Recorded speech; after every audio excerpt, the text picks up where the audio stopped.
നിങ്ങൾക്കെതിരെ ഒരു വ്യക്തി ചെക്ക് ബൗൺസാക്കി കഴിഞ്ഞാൽ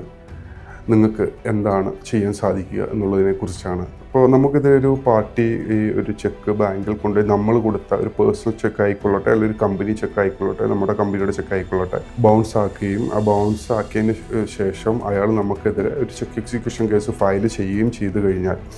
നമുക്ക് പ്രധാനമായിട്ടും ഈ ചെക്ക് കൊടുത്ത പർപ്പസ്